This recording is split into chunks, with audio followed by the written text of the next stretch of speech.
What would you say to the woman who struggles with making crunchy living an idol? If you're a Christian, then you have been told specifically that you have one God. You cannot put anything above him. If you look at the food and the way that we're farming and the way that we're eating and treating our bodies, we're not really honoring the bodies that God has given us.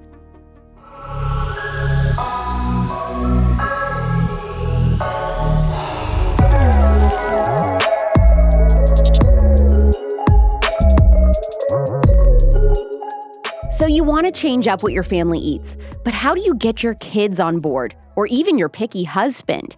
This is Corey Dunn's specialty. After her second born was healed from serious infant eczema in less than a week of simple dietary changes, she started sharing her health and kitchen journey on her blog, podcast, and Instagram with the hope of making real, healing, and nutrient-dense food practical and accessible for the everyday modern mom. She lucked into marrying her childhood crush, and she now lives in coastal Georgia on a newly created family homestead, where she says things are accomplished with pure tenacity and lots of Googling. I love her. She's very relatable. This multi-camera episode is available to watch on the Real Alex Clark YouTube channel and able to be made because of donations from listeners like you who believe in our mission to heal a sick culture. You can make a tax-deductible donation to this Rizzler with the link in the description, or leave a 5-star review saying how much this show has meant to you for free on Apple or Spotify. Just type in the name of the show, click the show profile, scroll down, it says write a review. On today's episode, we're going to talk about how to get your kids to want to eat healthier food, the myths about raw milk, and also all the things you can do with one cooked chicken. Please welcome Corey Dunn, also known as For Nutrients' Sake on Instagram, and the co-host of the Modern Ancestral Mamas podcast, which brings ancestral food, cooking, eating, and living to the everyday modern mom. Corey Dunn to the Spillover. So many women feel like there's not enough hours in the day to go grocery shopping for fresh ingredients, to tend with picky kids, deal with a junk food addicted husband. So they just give up. And I'm wondering, what kinds of encouragement do you provide women through your podcast and on social media to encourage them, like, no, you can do this? First of all, my husband will still stop at a McDonald's on the way home if he has not eaten all day. And you know what? The husbands, they can make their own choices. But in our homes, we're the keepers. We get to make the choices. We get to decide what comes in. We get to decide what we're making. And we get to decide how much effort we put into that. And we get to make the choice for our kids and for our family at large that if we want to be feeding our kids real food, better food, whatever label you want to put on it, then that's something that we can decide to put effort into. It is more effort a lot of times, and it is can be more work, but it is doable, especially if you take a little bit of time to kind of learn the tricks of the trade. It's something that is doable for, I think, everybody. It's just kind of getting there. How many kids do you have? What are their ages? And do you have any that are like, oh yeah, I have a daughter who's a super picky eater that was really hard to deal with eating this way? Or okay, so I have, my oldest is 12, and then I have a 10-year-old, a 6-year-old, and a 3.5-year-old. And my oldest has always been the picky one. He's my only boy. And he has always been the one that's kind of pushed back on things. But we have tried to be really consistent with feeding things, regardless of whether it's his favorite thing to eat or not. And he has recently, within the last maybe 2 years, come around to trying new things. So love that. For like the longest time, he was adamantly opposed to cucumbers. Okay. It's totally random. Loves pickles, but hates cucumbers. His sisters were putting them in their snack box to take to our homeschool co-op. And he was finally like, you know what? I'll try one. And he tried, and he loved them. So he sounds like me because and this is any area of life, if somebody else tells me I should do it, I don't want to do it. If it is my own idea 100%. and I decide that I want to do something, then I will. And this was like when I was a teenager, I think about when my mom was like, you need to clean your room, you need to clean your room.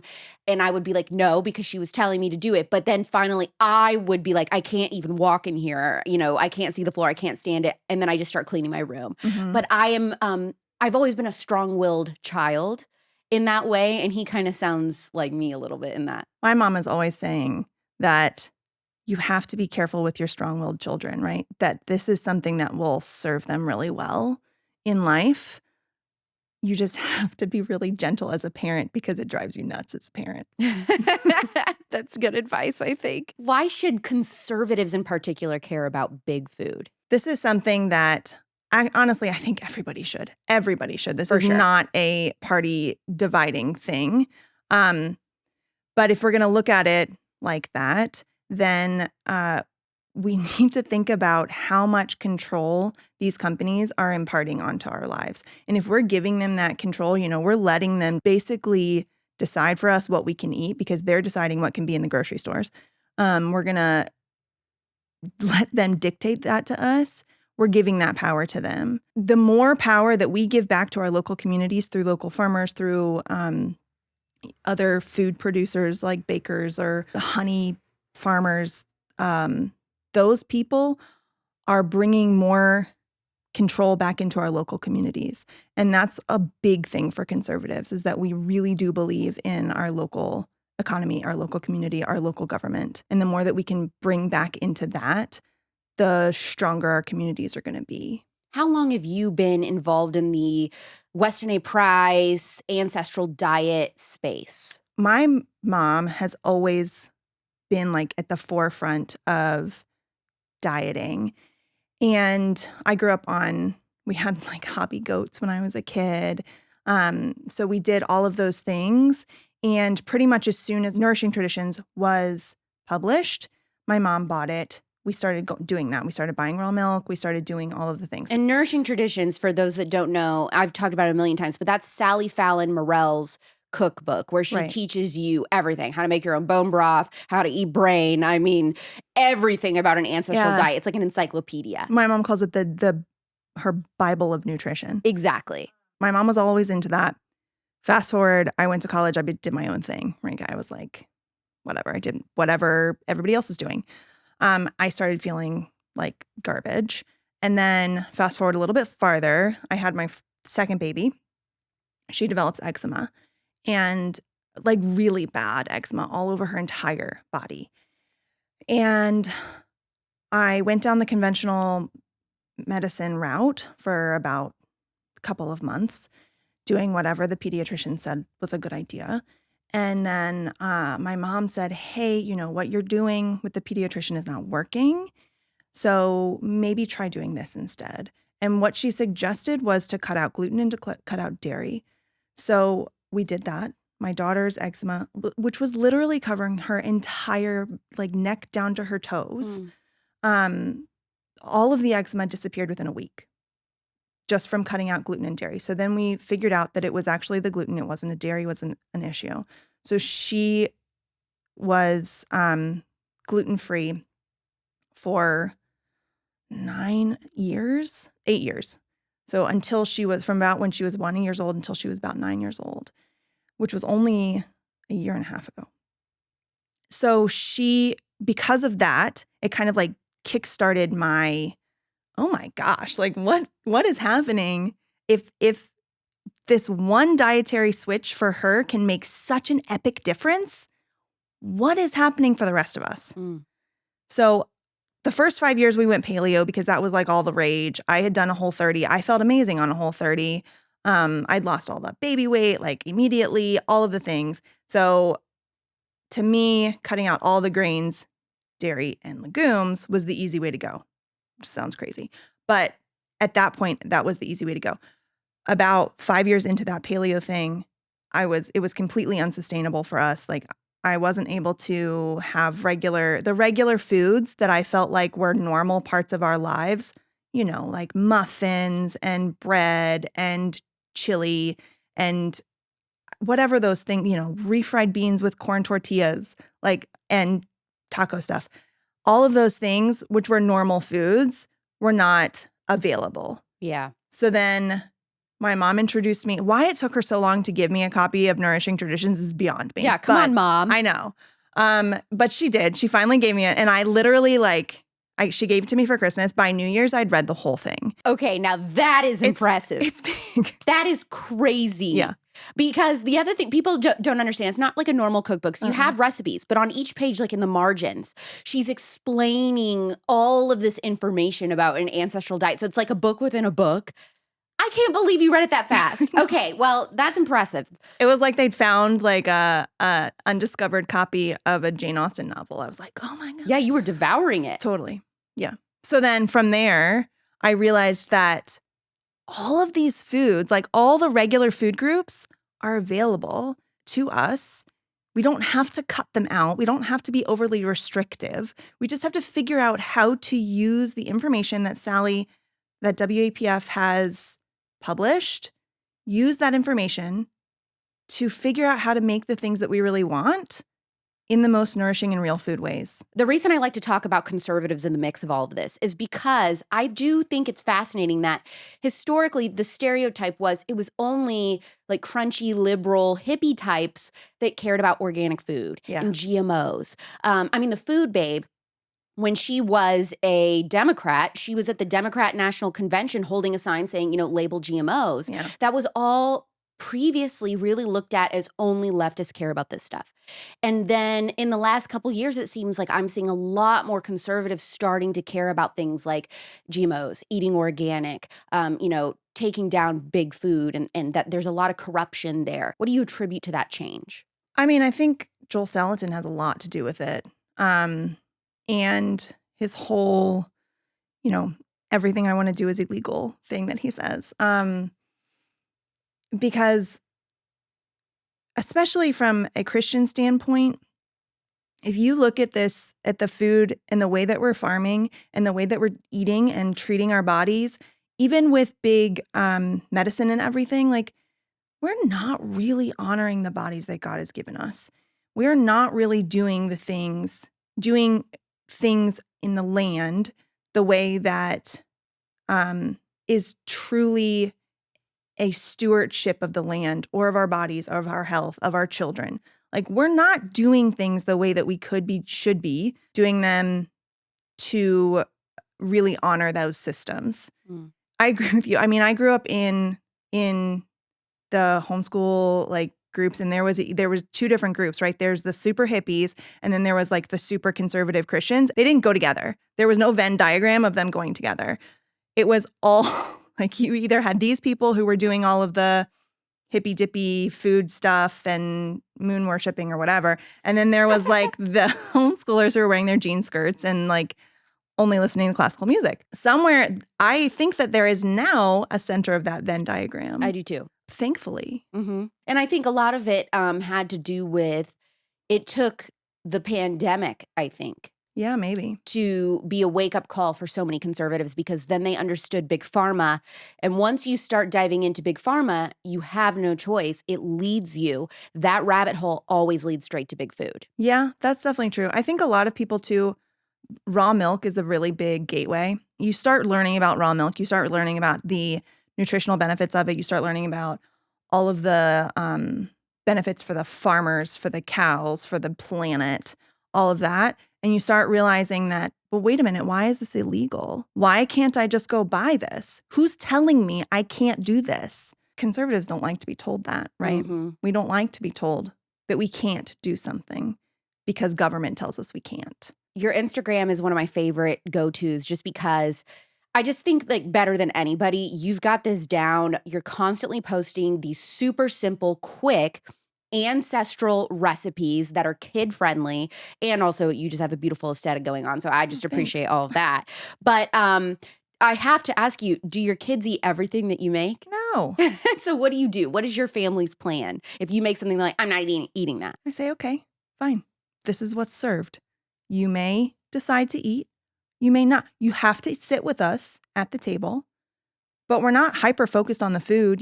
We set out the table. We light a couple candles in the middle. It's like a big thing, who gets to light them and then who gets to blow them out. I love that. That's Sally Clarkson talks about always lighting candles for dinner. Is that where you got that? I don't remember where I got it from, but I have heard her say that. My mom used to light candles, so, everything goes back to my mom. But I always try and have something on the table that is something that I know that they will eat. It doesn't have to be their favorite thing, but just something they'll eat. If it's raw milk, a glass of raw milk, that counts. If it's sourdough bread with butter, that counts. So there's always something on the table that each one of my kids will eat. Nobody's going to starve. And the other thing is that we go with the division of responsibility, which is this, it's from the Ellen Sater Institute. So she was a dietitian a while ago. She came up with this concept of the division of responsibility. And the idea is that the parents are responsible for what is served, when it is served, and where it is served. And then the children are responsible for how much they eat and if they eat.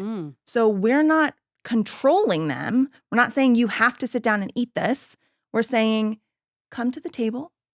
We are having our family meal. This is what is being served. If you'd like to eat it, fine. If you don't want to eat it, also fine. But you're going to sit down with us. My 3-year-old will sit there for just a little bit, but everybody is together. We're not talking about the food specifically. I mean, we may say like, oh, this is really good, but we're trying to be sort of neutral with the language around the food. And then we're enjoying each other's company because it's a family meal. It's a time for connection and community building. It's not necessarily even about the food. Why is just adding a salad not enough to make your dinner healthy? If you're buying salad dressing from a company that is using seed oils and all of these other additives, like they usually have gums in them and it's probably MSG and other things that are making them weird. Weird meaning like your body can't recognize them as food. So those things in a salad dressing, just like if you open your fridge and have one of those and you read it and you're like, I can't pronounce any of these things, just toss it. Salad dressing's so easy to make. But regardless, salads are wonderful. I love salads.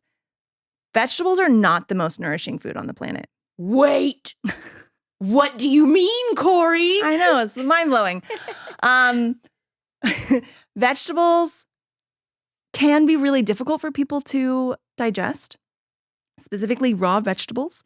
They can be wonderful, but the amount of bioavailable nutrients in vegetables is not comparable to the amount of bioavailable nutrients in, say, beef. Well, I'm not even going to talk about liver because that's obviously king. The best, yeah. What about the parents that are like listening and they've been hearing all these amazing interviews that I've done with people talking about these dietary changes, lifestyle changes, and they're like, I just feel like my kids are too old now.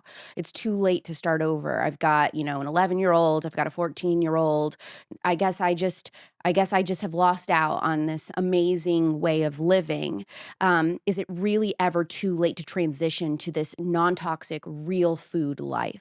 I mean, I completely understand that mindset because you feel like, I've raised them on skim milk and Lunchables or whatever, and there's no way that they're going to ever try these other things. But my question to that is, do they like pizza?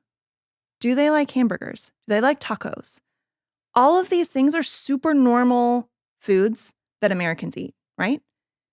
Figure out how to make those in a nourishing, real food way. That's it. That is the main boiled down bit of what I have to say to people is that whatever your favorite food is can be made, almost anything, can be made in a real food and nourishing way. So I guess what we need to establish is what is real food? What does that mean, real food? Because anytime I talk about how I do not eat any processed food at all, I get these comments and they say, then I don't understand what you eat. And I just think that's so funny. I'm like, what do you mean? I eat anything that is real food. I literally eat anything. But they don't understand that. So let's explain what the basics are that we need to know about eating real food and what is real food. Basically, anything that you can get from your local farmer, from your local bakery, whatever, even from the grocery store, that is as close to its original state as possible, right? So that would be meat, eggs, dairy, particularly raw dairy if you can find it. One ingredient items. Yeah, pretty much. I mean, there are some things that are not, like you can buy pasta, and you can buy, there are companies that are doing things really well that are making their packaged, some would say processed ingredients or foods with decent ingredients. Like siete tortillas. Yeah. So siete makes a lot of their stuff with like cassava and almond flour and that kind of thing. People need to decide if that's something that if they want that, or if they'd rather have something from like Organic Bread of Heaven, who's making sourdough tortillas, and they ship them to your house. Ooh. Yeah. There's a lot you probably don't like about the Kardashians, but one thing that may have slipped from your radar in 2020, with a global pandemic going on, was Kourtney going to Washington, D.C. to work with the EWG on fighting against harmful chemicals in our cosmetics. That's pretty freaking awesome, even for a Kardashian. One brand who has been fighting this battle long before 2020 is Adele Cosmetics. Adele is handcrafted artisan makeup, and they make their cosmetics in small batches without the use of parabens, synthetic fragrances, or anything else on an ingredient list that's difficult to pronounce or toxic. They're made in the USA and a pro-life and conservative makeup company. Adele's packaging is state-of-the-art, special, and beautiful, just like you. Because Adele searches for high-quality ingredients, customers have found that their products have helped to reduce inflammatory conditions like acne, redness, calm eczema, cleanse and restore balance to both oily and dry skin, and keep it hydrated all day long, all because of God's medicine cabinet. I've always loved a cat eye. I don't have one on today as I'm filming this, but I have had that as a part of my signature look repertoire since I was about 15. And Adele's non-toxic pot eyeliner is packaged in a gorgeous glass jar made with 0 synthetic ingredients. Right now, you can get a free foundation color matching consultation at AdeleNaturalCosmetics.com. Use code ALEX for 25% off your first order. That's AdeleNaturalCosmetics.com with code ALEX for 25% off completely clean cosmetics. Link in the description. Ladies, we are the ones usually buying what goes into our bathrooms. Are you setting your man's sperm up for success or failure with the body wash that you buy? Common chemicals in cosmetics, soaps are all tied to poor semen quality. Men who have been exposed to common chemicals known as parabens have lower testosterone levels and more sperm that are abnormally shaped or slow-moving, according to a study that suggests these ingredients may contribute to infertility.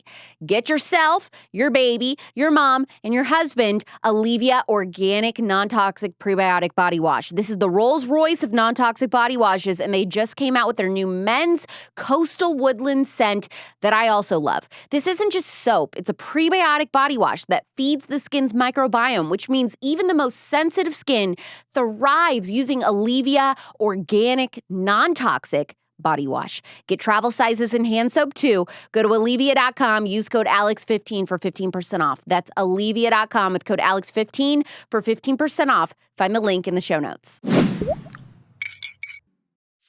How do you even start eating this way? There's a couple of options here, okay? The first option is to go whole hog in, right? Where you open up your pantry, you open up your freezer, you open up your refrigerator, and you go, this does not match my new formed food values. Toss it in the trash can. This doesn't match it. Toss it. This has canola oil. Throw it away. Okay? One option. So then you just clear everything out and then you go shopping and you just like start, right? That's a little overwhelming. That's a little bit much. And that also would be expensive. Extremely expensive, right? And if you're trying to source things not from the grocery store, that would be a lot harder too, because then you're all of a sudden having to find everything as locally as possible. And a lot of times you're having to drive for that. You can't just go to whatever local grocery store you have. The second option, and the one that I mostly suggest people doing, is to go like a tortoise, right? Like not like the hare, you're going like the tortoise. So you're going to go, you know what? I ran out of this ketchup that has high fructose corn syrup in Yeah. it. Okay, so you've ran out of this ketchup that has the high fructose corn syrup in it. Fine. We're done with that bottle. Now when we go to the store, we're going to buy the one that is sweetened with dates or honey or not sweetened at all.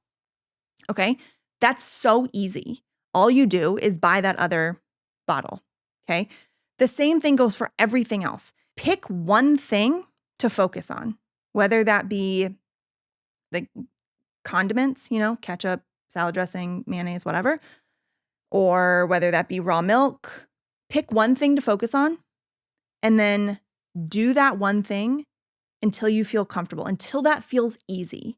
Once that feels easy, then pick another thing to focus on. And for condiments, who do you like? I know Primal Kitchen is great. That's basically what I use. Is there any other brands that you like for that? So Primal Kitchen, I know generally does a good job. There's a couple others. You can make your own stuff. I buy a lot of stuff from Azure Standard. So they ship it. And they have a lot of companies and brands that you're not going to be able to find at a grocery store. But I live in an area that doesn't have, we don't have a Aldi, we don't have a Whole Foods, we don't have a Trader Joe's, none of that. Okay, so you brought up Aldi and Whole Foods, and my next question was going to be, can you get organic, real food at Aldi, or is everybody just beholden to Whole Foods and they have to spend a ton of money? Whole Foods is ridiculously expensive.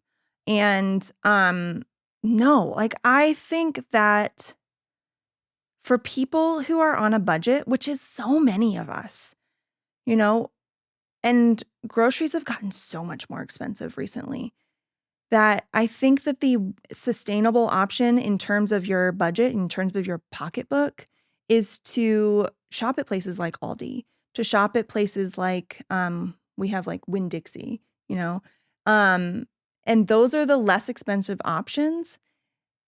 Walmart even. You can shop at Walmart and get pretty decent food in a budget that works. I will never tell somebody that they have to buy everything organic, that they have to buy everything from a local farmer, that they have to buy everything totally grass-fed, whatever.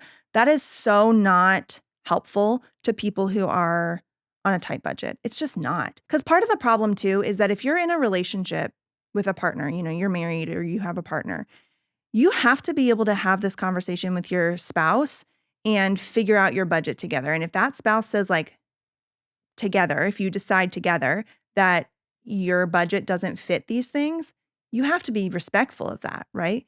You can't just say, well, screw you, I'm going to go spend $2,000 a month on food. That's ridiculous. So then what you're saying is if your budget is that tight, you really have to be that picky about the things that you're getting. If it can't be organic, then still just choose the real food option. Just do meat only, eggs, noodles, vegetable sides, fruit sides. That means not doing Lay's chips. Right. And then if your budget does allow, then you can choose the organic asparagus, the organic cherries, the organic grass-fed beef. Then you can go buy your Siete chips, which are $5 a bag or something. Then if your budget allows it, sure. But if you're on a tight budget and shopping at Aldi is your option, great. I also think, would you agree, Corey, that a lot of times if you are to build a relationship with your local farmer or rancher, that they are willing to work with you if you're going to be a long-term customer with them on some deals like buying meat in bulk and things like that? Yeah, I think that happens a good deal.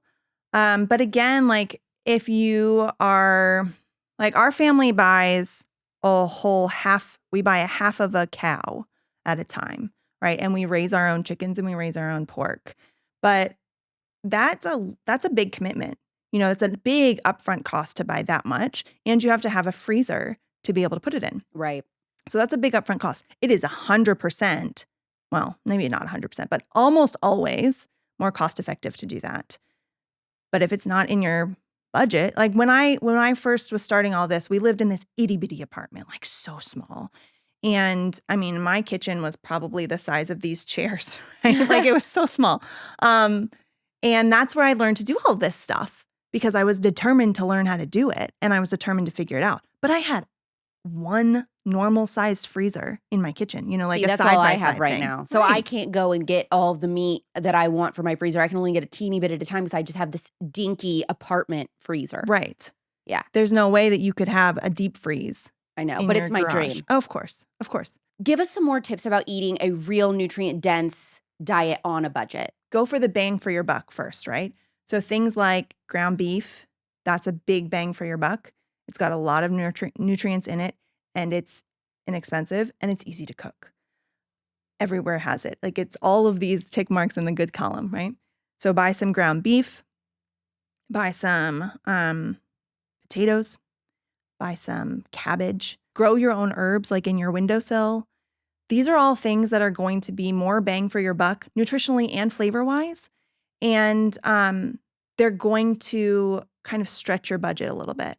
The other thing is that when I was on a super, super tight budget, I became almost obsessive about food waste. But I was like swiping the crumbs from bread off the counter into a little bag, and I would stick it in the freezer.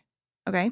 And when I had enough of that, then I would have breadcrumbs. Oh my gosh. I'm not even kidding. It's silly. But I was doing that kind of thing with everything. And it saved a bunch of money. You save all your vegetable scraps and your bones to make bone broth, because buying bone broth from the grocery store is really expensive. But making your own bone broth is basically free. You save basically whatever you can.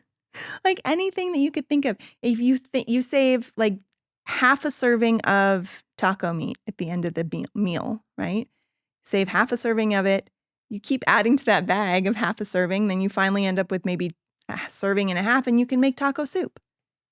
And then it's easy. You've got all of these things already basically cooked in your freezer, and all you have to do is throw a meal together. What do you think is the best way to introduce new foods to kids that might kind of freak them out, like raw oysters? I think at a restaurant. Why restaurant? So a restaurant is going to present it pretty much as beautifully as possible. And like an experience. Right, exactly. And they are probably, especially if it's something that you're not super confident in making, like if it's something new for you to be making, they're going to be making it the very best way, pretty much. Because you're in a place that's not your home, kids are a lot of times more willing to try things in that environment.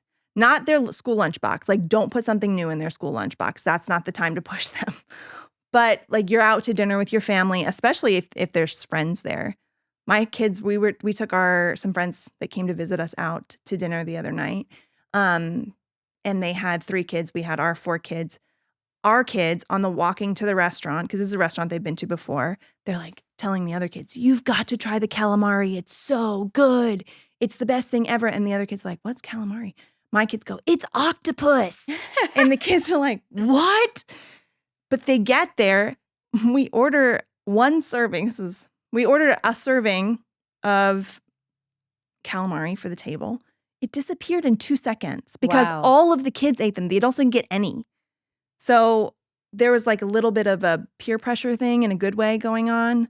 And again, it's presented beautifully. It's in this really cool environment. Yeah, I think that's super good advice. Okay, so give us some like basic recipe advice that could really help somebody out. Like, what is the best way to roast a chicken? I remember when I first got married, we didn't even have furniture. I was sitting in the corner of our brand new apartment, and I was reading through Julia Child's book, and she says that a roasted chicken is the like mark of a good cook. Okay. A good roasted chicken. So from there, I was like, I'm going to figure this out. I will say a whole chicken is way more budget friendly than chicken breasts. Yes. Like so much more. Plus you get a lot more meat. You get all of the skin, you get all of the bones, like all of that thing. Okay. You're going to get your raw chicken, pat it down with paper towels, make sure it's dry. Then you're going to take butter, probably at least a whole stick, okay? Cut it into slices, the butter, and stuff it under the skin of the chicken. So you like stick your hand between the meat and the skin. Yeah. So then you're like pushing it in and as much as you can, covering as much of the interior as you can. Stuff some onions and parsley and stuff into the cavity. If you have rosemary, fresh rosemary, also stick that under the skin. Okay. Then you're going to put salt, a really generous amount of salt on the outside of the chicken, and some more butter on the outside of the chicken. So just like more pats of butter. Okay. Okay. You're putting that in your roasting pan with, a decent lip on it so the juices are not going anywhere. And I generally like to put a bunch of vegetables in there too, because then they cook in all of the juices that are released and it's all delicious. Time will depend on the size of the bird. Okay. Usually I do it at about 400, 425. If it starts to get too brown, you can cover it so that it doesn't burn on you. But usually that'll give you like a really nice crisp skin and kind of char some of the vegetables, which is really delicious. And that's it. For how long? Again, it'll depend on how big the chicken is, but you want to use, you either need to use an internal temperature or thermometer to check the temperature, or you can test it by poking, if you don't have an internal thermometer, you can poke the chicken all the way through the thickest part of the meat. And if the juices run clear, then it's cooked. What is the most popular recipe that you've ever posted? Oh, man. Okay. I posted one. This is so silly. I posted a recipe about putting butter on radishes. Tell me about radishes. I'm obsessed with radishes. I love radishes. Wait, no, this is like my new vegetable obsession. Okay. I did a whole vlog going to the farmer's market, geeking out about the radishes. And Okay. I never know. Here's the thing. I've just been eating them raw, which is probably weird. I actually made this butter anchovy. I warmed it up on the stove. It was this, I don't know, kind of like a thing to dip it in. Yeah. It was weird. But I just can't, I feel like I'm Googling radishes and recipes and stuff. I never know what to do with them, but I like how they taste. I love radishes. I didn't like radishes though until I was in France, and the family that I was staying with, this is how they did it. They took raw radishes and they took a slice of butter, put it on the raw radish, cut the radish in half, put it on the raw radish with some salt, and that's it. Ooh, So good. I'm doing it. The other way that's really good with radishes is you just kind of dice them up, and then you put olive oil and some Dijon mustard and some apple cider vinegar. And then you add some parsley, some fresh parsley and feta cheese. So good. I'm so excited that you had a radish recipe.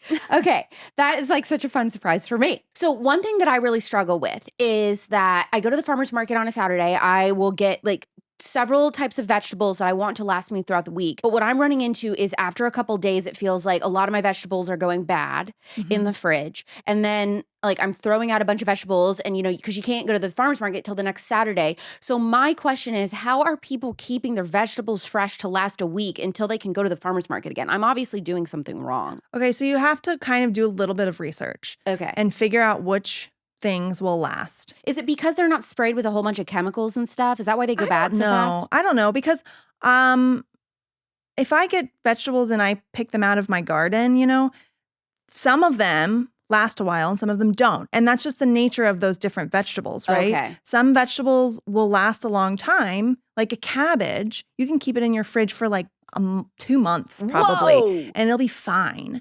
But if you have strawberries, they're going to last 2 days. Okay. So you have to kind of be strategic about the way that you're shopping and the way that you're using your food. So if you buy a bunch of vegetables at the beginning of the week, then you need to use up the ones that are going to go bad faster at the beginning of the week, and then save the more hardy vegetables for the end of the week. Okay. So things like carrots and potatoes and Brussels sprouts and cabbage and things, those are going to last you a while. Then some of the more softer things, this is how you kind of gauge it. The things that are hardy, tougher, stronger, those will last longer. Like celery. Right. Carrots, those things, those will last you long, long time. But the softer things, a lot of times the berries, and then kind of in the middle, you've got the zucchini and the asparagus, things like that. Those are kind of midweek. They're going to last you probably till Wednesday, maybe Thursday if you're lucky. But there's also a lot of tips and tricks you can look up on Instagram or TikTok or the internet in general that'll tell you how to best store things, because that does make a difference. Yeah, I always wonder about that, like, how I should be wrapping them up and things like that. Yeah, I mean, it's going to be different for every single thing. Okay. But that's the other thing with, I told you I got like obsessive about saving things. If you see something that's going bad in your fridge, you've got 3 zucchini and a yellow squash, and you're like, oh no, that's going to go bad tomorrow. You can see it like starting to melt. Yeah. You just go, okay, I just have to cook this right now. And then if I cook, I don't have to eat it. I just have to cook it. I cook it, stick it in my freezer, and I'll use it in a month to make soup. Vitamin A is a critical nutrient in pregnancy. When you don't have enough vitamin A, that can lead to an increased risk of preterm delivery or even a complete failure to get pregnant. Which foods offer vitamin A in its most bioavailable form? The number one source is beef liver, something most of us are likely not getting enough of or even eating, period. I love Birthright prenatal vitamins for this reason. If you just can't stomach eating raw beef liver, you can get it in Birthright's prenatal Bloom, the first ever animal-based prenatal. What you read on the label is exactly what is in the bottle. All regenerative and organic grass-fed beef liver, fish eggs, oyster, colostrum, bone marrow, black cod, dandelion, and magnesium. Sourced and made in the USA, Christian-owned, Birthright believes in nose-to-tail nutrition. This is the healthiest and best-sourced prenatal I have ever seen. Nothing comes close.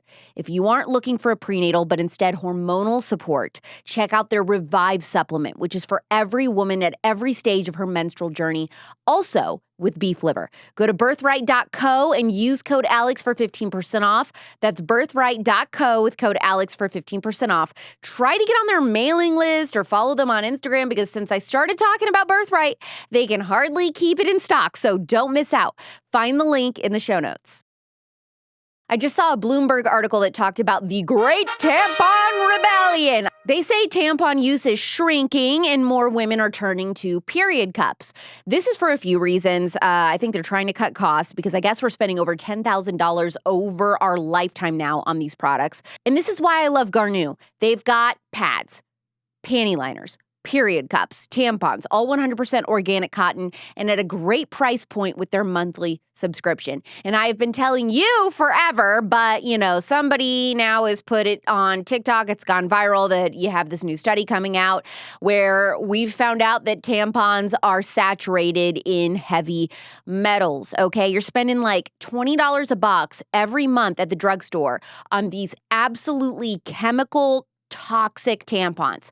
Always buy 100% organic cotton from Garnuu. Always listen to me, because I've been telling you this now for like 3 years, and now you're finally listening. Okay, great. I'm not going to complain too much. If you're finally ready to listen, that's great. I'm glad to have you. Garnuu's tampons or period cups, non-toxic, conservative-owned, girls-only, cuter packaging, auto ships to your door monthly in time for Strawberry Week, so you're not stressing. Plus, proceeds from each purchase go towards fighting human trafficking. Go to Garnuu.com, use code Alex for 15% off. That's Garnuu.com with code Alex for 15% off. Link in the description. What does your grocery plan look like any given week? Like, are you always going, just every Sunday? Or do you go to the grocery store 4 times a week? Or you go daily? No. Or like, what does it look like for your family? How often are you shopping? What are you typically buying? I 100% do not go more than once a week. I try not to go more than, if I could go like 2 weeks without going, that'd be awesome. But we've gotten to the point, we are growing as much as we possibly can. And we have a lot of meat in storage, and I have done a lot of preserving. So at this point, I'm not going to the grocery store all that often. But before we moved to our homestead and started trying to do all of this stuff, it was definitely probably once a week. Now, I will say that I don't like going to the grocery store with all of my children because it just can get so crazy. And since we homeschool, I always have my children with me. So it's not like going to the grocery store is easy. Yeah. So I would 100% try and kind of meal plan and make my recipe list and my grocery list and then try and go and get it all done at once. So the things that I would have been buying at that point would have been like I would have been strategic about the vegetables and the fruit. We would have bought some berries that would have to be eaten in the first couple days. Then the apples and oranges would last longer, bananas. And then I would buy like some bananas that were already ripe, some that were green, that kind of thing. And then generally just a lot of vegetables, a lot of meat, some basics like flour so I could make bread, and lots of butter. Why should people stop being intimidated about drinking raw milk? Raw milk is one of the most nourishing foods that you can buy. You do have to be careful about where you're buying it from, who's, the farmers' practices, their bottling practices, their milking practices, how they're raising their animals. That is important. That is actually very important because raw milk could be dangerous if you were not doing it right, okay? But raw milk can also be like the best superfood for your whole family.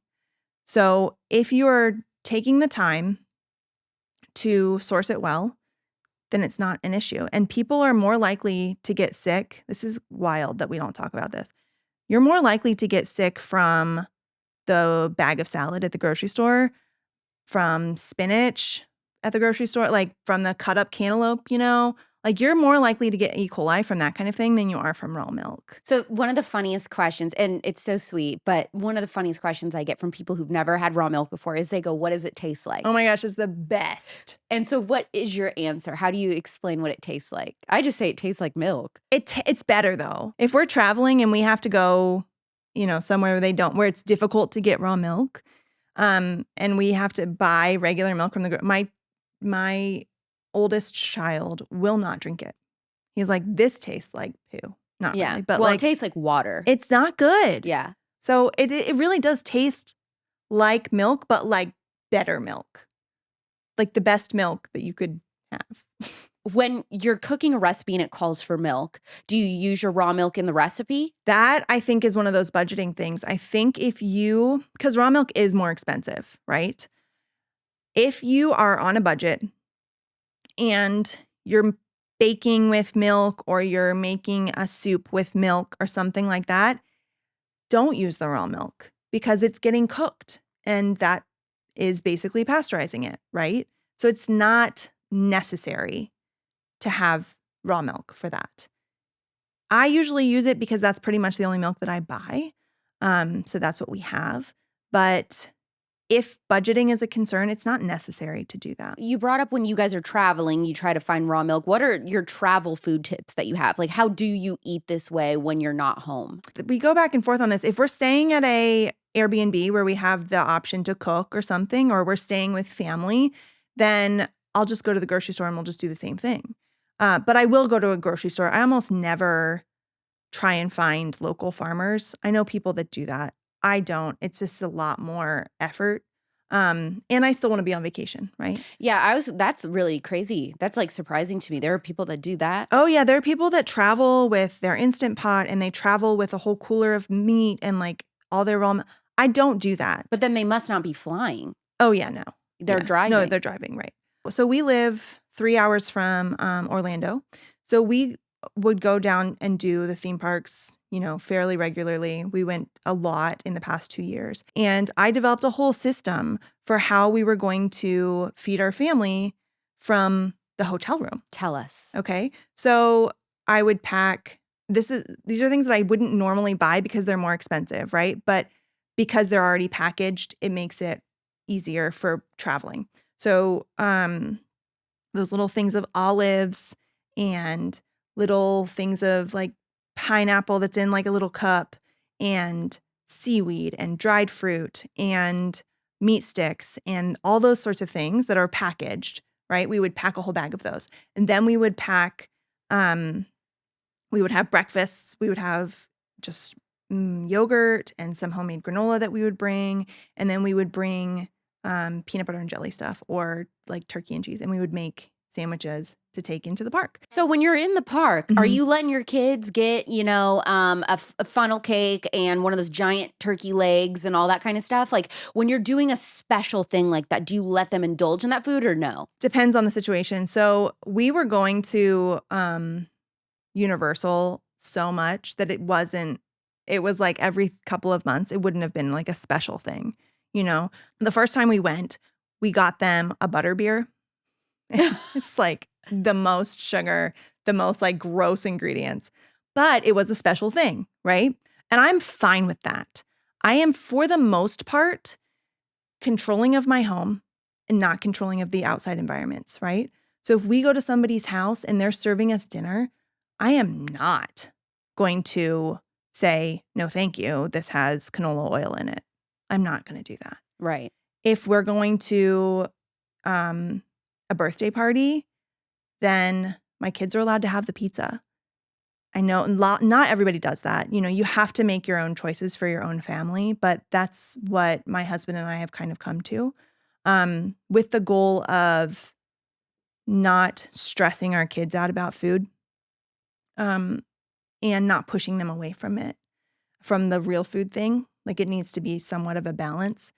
Again, people can make their own choices there, and you can decide what's important for your family and how you want to handle that. But that's what our family does. Does eating an ancestral diet mean no ice cream, no desserts ever? Oh, no. Absolutely not. Would you do it if it did? Probably not. Right. No, I mean, I always tell people that they're like, so what do you don't ever eat ice cream and things like that? I'm like, no, I just look for real ingredients. I don't know why that's so hard for people to understand. Yeah, it is though, because we live in a culture that is so hyped up on diet culture, right? Americans are obsessed with dieting. It's weird. Yeah, I guess that is the thing. It's like we've all been indoctrinated to think that eating healthy means eliminating certain food groups. That's what it means to be healthy. Right. And what's so different with the Weston A. Price model and an ancestral diet is that you're saying, no, eat everything. Right. Just look at the ingredients. Just figure out how to have whatever your favorite thing is. We're going to figure out how to do it in a way that is actually nourishing to your body. For the mom who would rather die than slave over a sourdough starter. Don't make sourdough. Don't make sourdough. Yeah. If they're going to the store to buy sliced bread, what brands do you like? I think there is one of the Dave's Killer Bread that doesn't have high fructose corn syrup and doesn't have seed oils. Yep. It's the green one. It's the green one, I think. Yep. Yeah. That's what I get when I have to go to the store. Yeah. That's the one that we buy when we go to Universal, because if you buy grocery store bread, it lasts longer than a homemade sourdough. But in general, if possible, if you can buy bread from a artisan baker, that would be ideal. If it's not possible, like there are companies that'll ship to you. There's sometimes if you live in a sort of affluent area, you can find local bakers. Or a lot of times, like my cousin has started a little micro bakery just out of her apartment. Oh, neat. And she sets up at a farmer's market and sells her sourdough there. So a lot of times you can find other people that are already doing this in your area and barter with them, trade with them, pay them straight up. Yeah. Real money. You don't have to do it all yourself. Like that would be impossible. And if you do want to slave over a sourdough starter and you're dying to get into making your own sourdough bread, what are your tips for making sourdough bread? Practice. Okay. So the thing is that, first of all, I do want to say making bread is therapeutic. So if you have some like angst to work out, start making bread. But if that seems like too much, that's fine. But sourdough is one of those things that has been around for so long and in so many different cultures that there's not one way to do it. There's a million different ways to do it. What is so special about sourdough bread compared to normal? Like, why is everybody obsessed with sourdough? You have to understand that grains have anti-nutrients in them, right? So grains are one of those foods, along with vegetables and things, that have anti-nutrients that can that means that they have things in them that bind to other things that your body needs so that your body can't absorb those things. So like iron, for example, it would bind to iron, flush it out of your system. You don't get any of the iron. Preparing grains in a way that is what's called properly prepared. So that would be sourdough, souring, sprouting, or soaking. Okay. Those 3 methods of preparing will break down those anti-nutrients, making those grains more bioavailable, making what's in those grains absorbable in your body. And that's one of the things that sourdough does. The other cool thing about sourdough is that you're not adding yeast, right? It's taking yeast from the air. It's a naturally leavened bread. And sometimes yeast, there's some concerns with yeast being a GMO sort of situation. So I also, though, make yeasted bread, and I grind my own grains to make that so that there are different philosophies of thought on that, but that freshly ground grains are also really nutrient dense. Have you ever had a loved one or a friend come to you and say, okay, I really want to get off the processed food? How did you wean them off? I mean, that happens all the time. It happens with friends, family, random people on the internet. That's why I started my whole blog and Instagram and podcast and all of that, is because I kept having all of these people ask me these things. And it's the same thing that I said earlier. You just have to pick your method and kind of stick to it. You know, you either throw it all out at once and start over, or you pick your slow and steady wins the race situation, and you just kind of have to go with it. And be okay with not being perfect right away, because you're not going to be. And I also think that for people who are starting right away, really the thing to do is to make your favorite foods. Mm-hmm. Because otherwise it feels like a diet. It feels like restriction. It feels like I'm never going to be able to have chocolate chip cookies again in my whole life. Yep. And if that's your mindset, you're not going to be able to stick to it. What is the most cost-effective way to stock your kitchen with non-toxic utensils, real food items? Like, what is great to get at a thrift store, and what is like absolutely not, never get this at the thrift store. You have to buy these kitchen items new. I have bought cast iron at the thrift store. I found cast iron on the side of the road and brought it home and cleaned it up, and it's wonderful. And how do you clean cast iron from somebody else like that, like used old? Like a grody one that was in the trash? Yeah. You're gonna scrub it down with they make these chainmail scrubby things. Scrub it down with that, with some salt, and then dish soap, and you're just gonna scrub it. And sometimes you have to reseason it, which just look up the instructions for that online, because it's a little bit of a process. But for the most part, I don't know, you're just washing it. But you can pretty much get anything that you need, your stainless steel pots and pans, everything at a thrift store probably. Yeah, at a thrift store, at estate sales, at auctions. My uncle runs an auction house, and he has gotten me all of my utensils, all of my dishware, all of my stainless steel cook pans, all of that from estate sales and auctions. One thing that you've talked about a lot of times on your Instagram is that you don't necessarily feel like you have a like-minded community locally, but that you have friends who share your values that live all over the country, yet you're still able, despite being long distance, to create a community together. How? Text messaging. I mean, I think you have to find your people. And I do have local friends. We're just not all aligned on this sort of thing, which is fine. I don't think you have to be 100% aligned with everything with your friends. That would actually probably be kind of toxic. But I think you have to have people who are going to back you up, and who you can text and say, oh my gosh, I feel like I'm a crazy person for thinking this. And they're like, no, you're not. You're just, you're doing the right thing. Hold fast.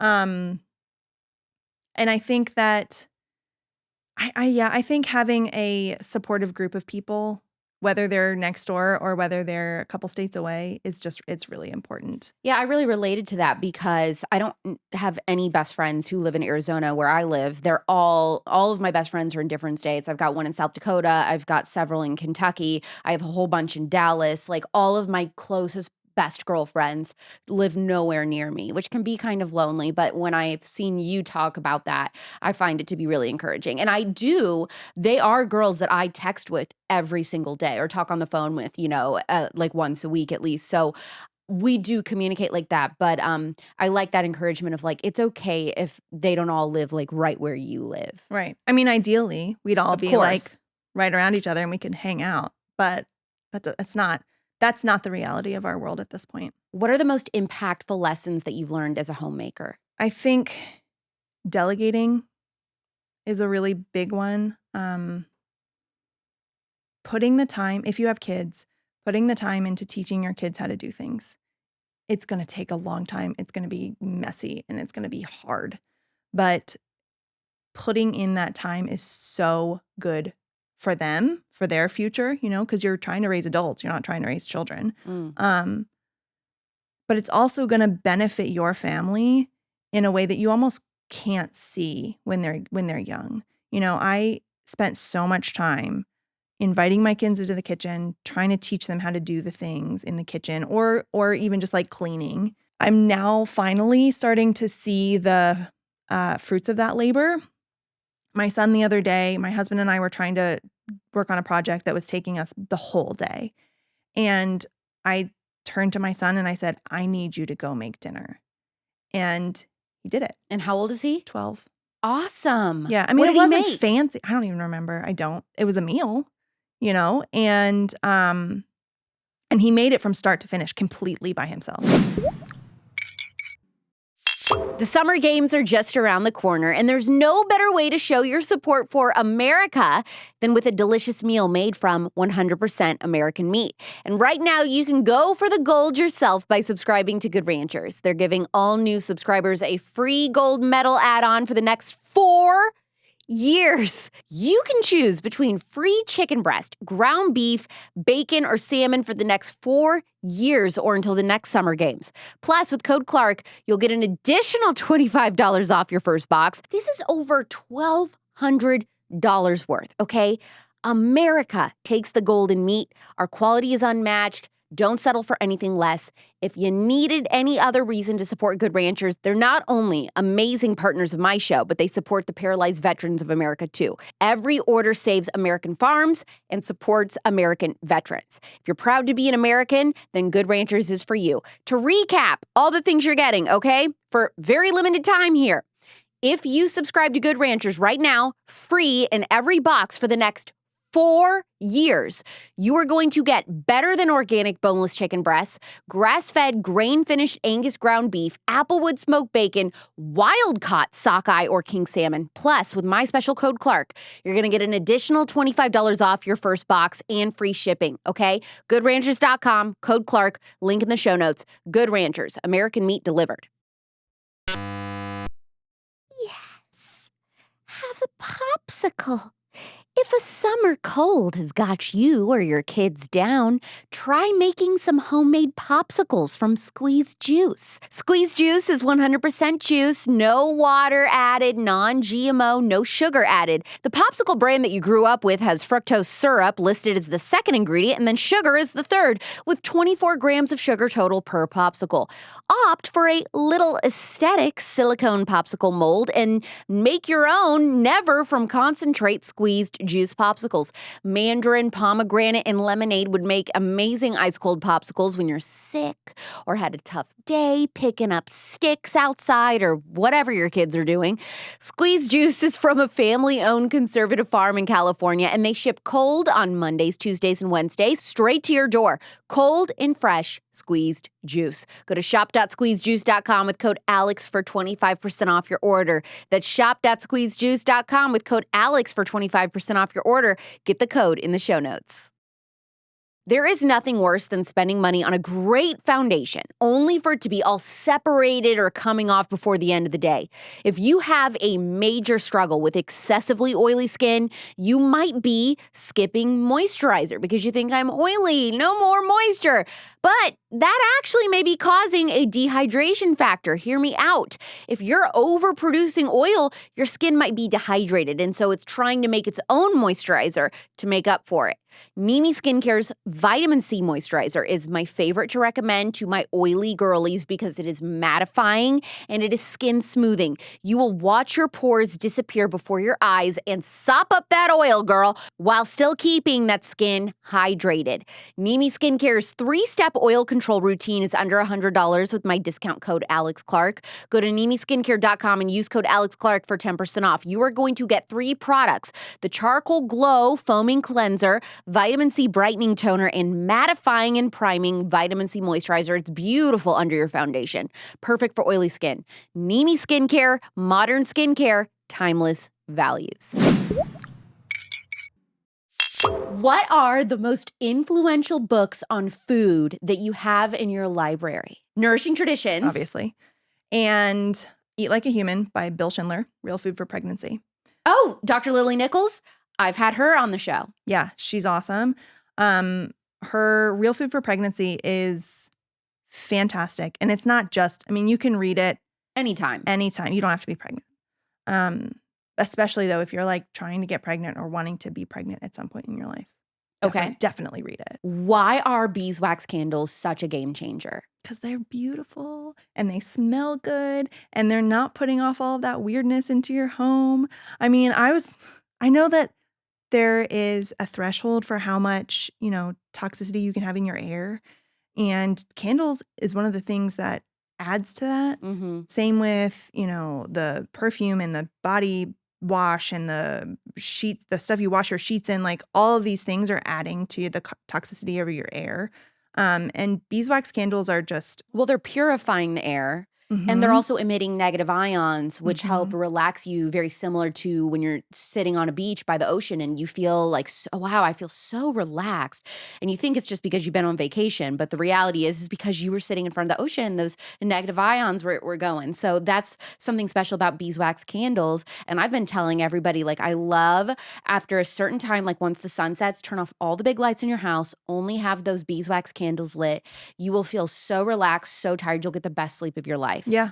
Yeah, those and like those salt lamps that have that like nice red glow to them. The Himalayan salt lamps. And some spas, if you live in like a really nice area, like I live in Scottsdale, so I'm surrounded by all the best spas in the country. A lot of them offer Himalayan salt rooms. I've seen that. It's so epic. Is it? Yeah, you can just go like read a book in there and chill. Oh my gosh, it's so awesome. I love it. What would you say to the woman who struggles with making crunchy living an idol? Okay, this is something that I think about a lot. I think that it is very easy to create an idol out of anything, right? And if you're a Christian, then you have been told specifically that you have one God, okay? And you cannot put anything above him, okay? If you are obsessing about food to the point where you can't go anywhere, where you can't commune with your family, with your friends, with your community, if you, are spending more than your budget allows, these are all ways of putting that thing on a pedestal. Mm. And if it is making you feel in any way superior to people, that is also a way of putting that on a pedestal. And that is creating an idol. So at some point, we have to be able to say, yes, I'm making the best choices for my family, but also I'm not in charge here. I can buy the best thing that I can possibly buy, even if that's within my budget. And then you have to release control of it and go, this is beyond me. You are also a podcaster, and your podcast is so awesome. You've had a lot of the same guests that I've had on. Who has been your most popular guest that people should go and listen to? Oh, I think our Lily Nichols one was really big. And then our other one that was really big that we did recently was with Mary Ruddick. Why is that name familiar to me? So the quote that is talking about building female relationships that I have on one of my reels. Okay. That is her talking about how important it is to build female relationships. And her episode was crazy because we had this whole outline and she came on and we just scrapped the outline entirely. Like she started talking about hormones and how our actions affect our hormones, not just our environment, not just our food intake, but the things that we are doing affect our hormones. And so then the whole episode just like, oh, that sounds fascinating. It was amazing. I got to listen to that now on my way home today. It was really interesting because she was talking about how women need to be doing these things and men need to be doing these things and how we're or interacting with each other affects our hormones. Like it was just like mind blowing. Okay. And remind everyone what your podcast is called and where they can subscribe. Our show is called Modern Ancestral Mamas. I host it with Christine Muldoon and you can find it anywhere you get podcasts. We don't have it on YouTube yet because I'm the one that does all the editing and all of the everything. It's hard. And it's a lot.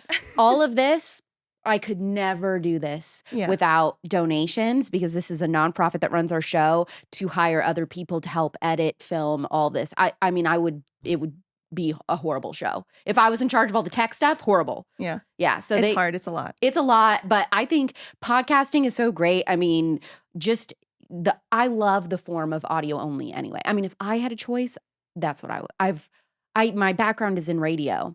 And so I was doing that for almost a decade before ever working here and doing podcasting. And so I love just audio, but now that's what everybody wants is video. So we do it, but I love that. I love just listening to podcasts. I listen more than I watch them, but I think for moms too, podcasts are way more accessible. Yes. Because you can just put in your headphones or, put it on a little speaker or whatever and wash your dishes or make your dinner while you're driving. Yeah. And I never sit down and watch anything unless it's with my husband and my husband's like not interested in watching the same podcast that I'm interested in watching. So. And then what is your Instagram where all of your amazing content and recipes and all that stuff is? It's called For Nutrients' Sake. Okay, you have to follow Corey because her Instagram really is the best. You have some digital cookbooks that people can download for some of these really easy, quick, nutrient-dense recipes that are kid-friendly, right? Yeah, so I have 2 cookbooks. One is called Nourishing Junk Food, and the other is called 1 Chicken, 5 Meals, 6 Meals, something like that. So the whole idea is that you would buy 1 whole chicken and get a whole bunch of meals out of it for budgeting, for ease of cooking. Perfect. And there's the link for that on your Instagram as well? I think it's on my Instagram. It's definitely on my blog, which is just fornutrientsake.com. And the cookbooks are like $7 a piece. So you can buy both of them for $14 and have an instant download. I just want to give people encouragement. I want people to feel like they can do this. That doesn't matter what their background is. If you grew up eating Fruity Pebbles and your mom never taught you how to cook anything, no big deal. Like you can do it. My husband grew up completely normal, standard American diet. And at one point, a couple of years ago, he was like, I want to learn how to cook. I was like, cool, let's do it. So he learned how to cook. And then he made like our whole Thanksgiving dinner. Oh my gosh. One year. Yeah. It was, and he had no idea, like literally no idea. I had to teach him how to like hold a knife for the most part. And it's so doable. Like it's not impossible. I love that. It's a skill just like any other skill. And if you want to learn it, you can learn it. Awesome. Thank you so much, Corey, for coming on. Yeah, I'm so happy to be here. Thanks, Alex. Everyone needs to follow For Nutrients' Sake on Instagram because Corey is constantly answering all of your ancestral diet how-to questions that you normally send me, and then I say, follow Corey. She knows, not me. Next Thursday at 9 p.m. Eastern, 6 p.m. Pacific, there will be a can't-miss episode that changes everything. Make sure that you are also following Poplitics on Instagram if you're not already. I'm Alex Clark, and this is The Spillover. Love you. Mean it always. See you soon.